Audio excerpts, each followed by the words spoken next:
Good morning to all. Welcome to Google Classroom Studies for the new session 2020-21.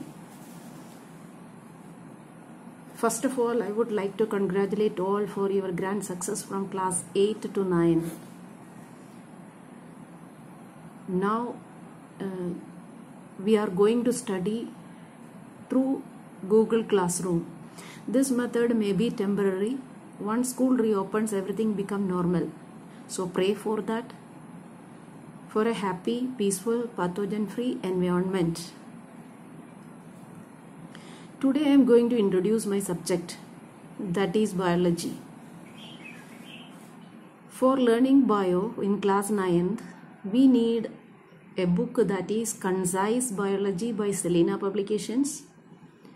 And for practical purpose that we need biology lab manual. These two things along with that a register. So these are the three things that which is required for you for learning bio. Now, the first chapter in this book, that is cell. Cell is the chapter, cell that it is the structural and functional unit of life, that is why cell, the unit of life. And from this chapter that we are going to learn many topics. What is cell? What is cell theory? How the cell that they are different in their shape and size. Two types of cells. One is the plant cell, another one is animal cell.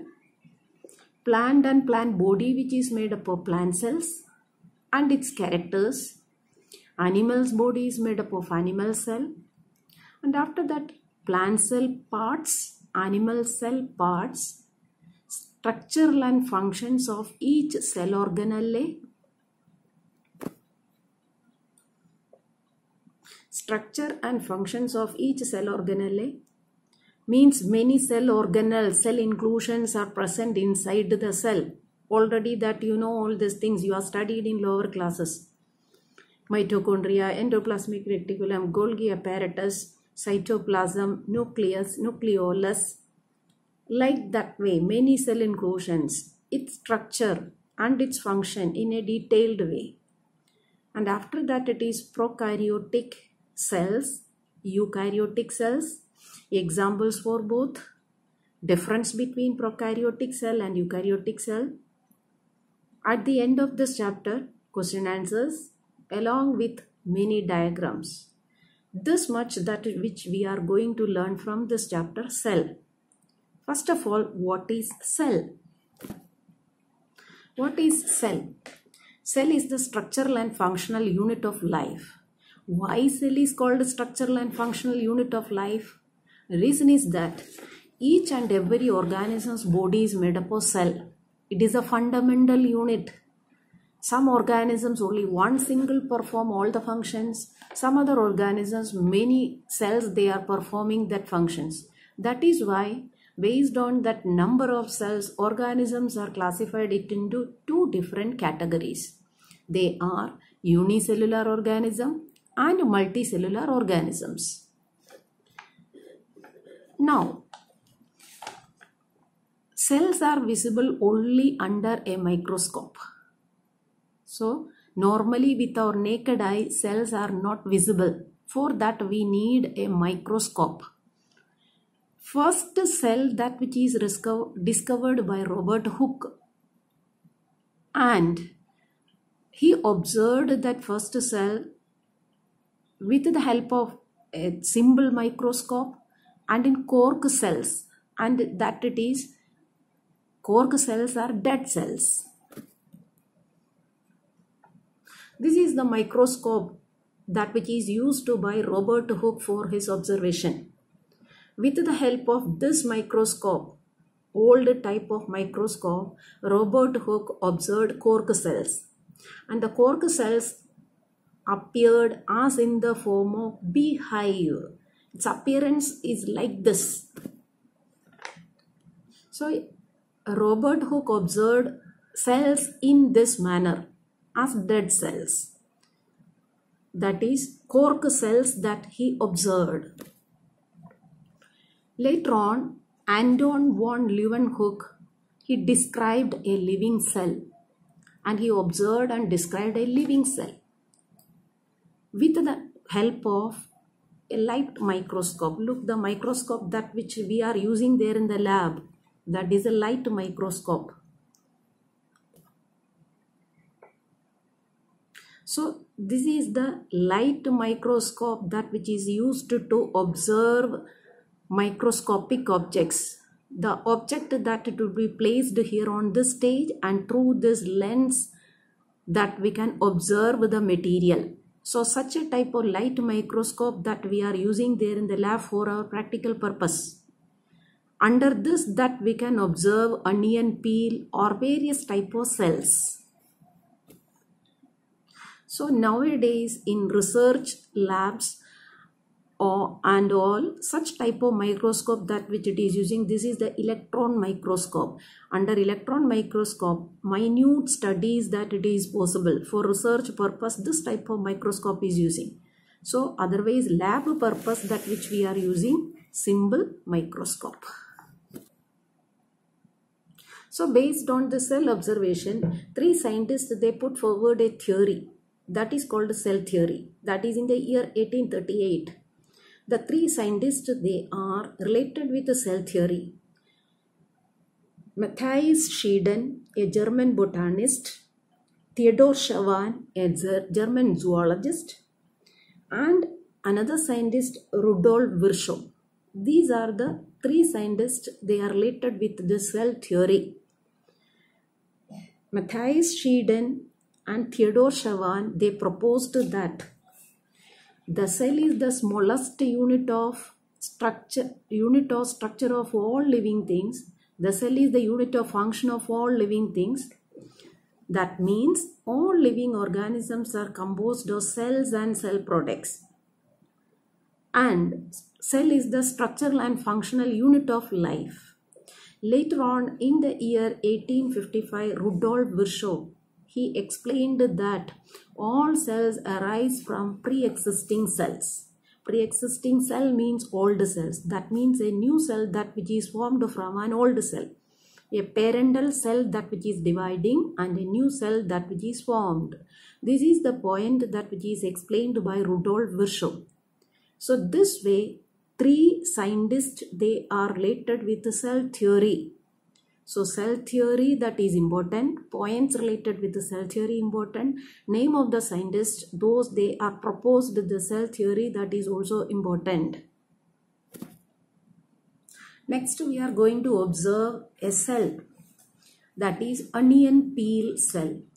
When we take out that onion peel, and after that it is stained with the help of a coloring stain safranin, and mount it on a slide and observe it under the microscope, then how that onion peel look like, that is the next part. So observation of that onion peel is like this, that is the cells, you can see the cells. This way, when we observe the cells under the microscope, that we can see such type of cells. Cells are arranged, and they are very closely arranged, and each and every cell that which it is having its own boundary. That boundary that which it is the cell wall, and inside each cell a dark sphere shaped, round shaped structure is there, that is a nucleus. Nucleus is the controlling part of the cell. Under the simple light microscope, this much only visible for a cell. So in this observation you can see there are many or hundreds of cells are there. So the same onion peel, another observation, and here that you can see cell wall is labeled. The outer membranous covering, that it is the cell wall. Then the dark stained clearly visible part, that is a nucleus.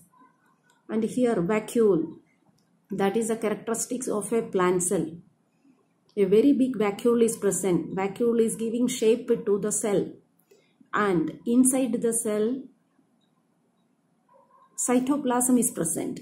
So this is the observation of a onion peel under the microscope. This way, many cells are arranged one close to another one. Like this way, this is the plant cell. Now, another part of the cell chapter that it is, cell vary in their size and shape. Some of the cells are very small, some of them they are very big. The smallest cell, that is mycoplasma or PPLO, pleuropneumonia-like organism. Longest cell, that is a nerve cell. And the largest cell, it is the ostrich egg. Now you can see some pictures that which shows the size and shape of the cell. So these are the pictures that which shows the size and shape of the cell. The first one, it is red blood cell. It's a type of blood cell. They are round shaped, biconcave, that is RBC, red blood cell. Then ovum cell, that is round shaped, otherwise it is called egg cell. And here that it is a nerve cell. Nerve cell is branched. Bone cells. Then smooth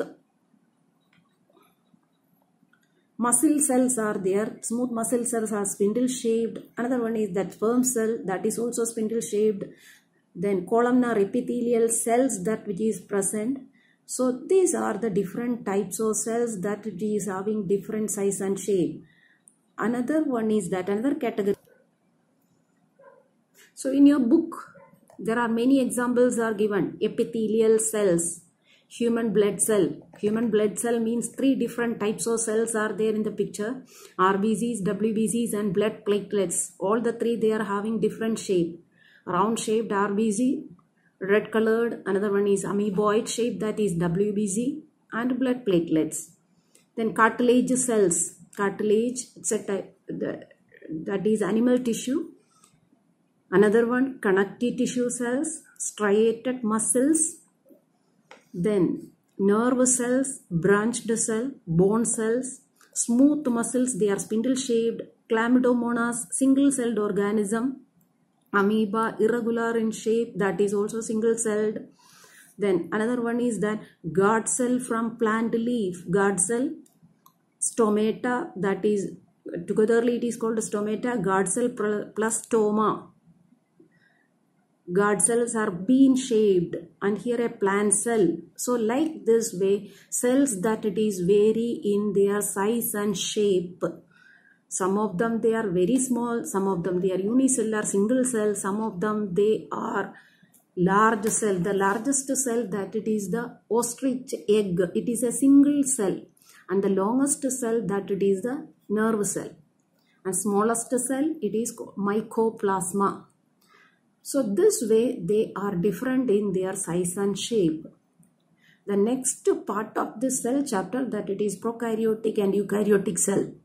Prokaryotes and eukaryotes. So prokaryotes and eukaryotes. Prokaryotic cell means they are primitive organisms, early formed organisms. Example, bacteria. Prokaryotic cell. The speciality of prokaryotic cell is that nucleus is not well defined. That is what is called a nucleoid. And a single length of only deoxyribonucleic acid is present, DNA. That is a type of nucleic acid which is present inside the nucleus. A single length of DNA is present, but it is not covered by a nuclear membrane. That is the characteristic of prokaryotic cell. Then small ribosomes are present, no other cell organelles. All organelles already that I was mentioned, that mitochondria, Golgi apparatus, endoplasmic reticulum, such type of organelles are not present. These are the characteristic of a prokaryotic cell. Examples also given there, bacteria and blue-green algae. Now I will show you the picture of a prokaryotic cell. Observe it carefully. So this is the structure of a prokaryotic cell, bacteria. And inside this bacteria, DNA structure is there, but it is not bounded with a nuclear membrane. That is the reason bacteria is a very good example for prokaryotic cell.